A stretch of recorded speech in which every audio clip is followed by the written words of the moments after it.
Earth building in general is water intensive. You may not need a lot of other materials, but you need water, and the more the better. Monsoon activity, and I've got my rain catchers out. Every drop counts out here in this dry environment.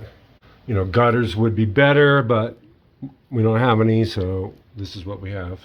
So I was able to capture a decent amount of rainwater. It's kind of nasty when it comes off the roof. It's sort of tainted with tar. The only real use for it is in construction. And so I'm going to make an adobe batch out of some of it right now. Okay, I got some rainwater in my batch container in the dome. And the reason I'm using this wagon is just because it stands up a little bit off the ground. I don't like bending over, I'm kind of tall, and it's just better on the back. This is my plaster pile. This is just plaster that fell off the wall. And instead of just throwing it everywhere, I collected it for reuse. All it needs is rehydration. 1 part clay from the dry lake, from Fairview Lake. Mixed with 2 parts native sand and some fiber thrown in there, straw, or whatever else you want to put in there. Okay, I've got material and water soaking. One of the basic principles of earth building that will save you a lot of time and effort is to let the water soak in as long as possible before you have to work with the material. Let the water do its magic and dissolve everything, and it'll save you a ton of energy in mixing. So pre-planning is pretty critical. 4 buckets of adobe mix and about 8 gallons of rainwater. And the mix is just the former plaster that fell off the wall. The reason this plaster peeled off is the skylight is just a glass table, and there are a few water leaks in it that need to be repaired. Dome was built in 1999 and hasn't had any maintenance in 23 years. Some of the plaster has calved off. Fortunately, we've been able to reclaim most of it. Got my rainwater moved into the dome so it doesn't evaporate as much. I was able to capture about 40 gallons. I'll start to apply it on the walls.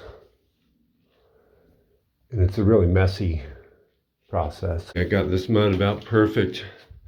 It's a little wet if you want it real sticky, but the walls are super dry.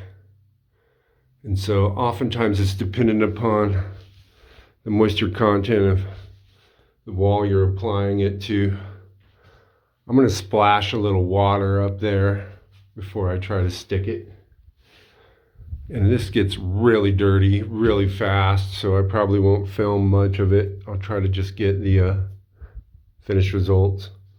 I've got a patch on the wall, and I'm just going to let that sort of harden, dry out a little bit, and then come back and do another layer on that.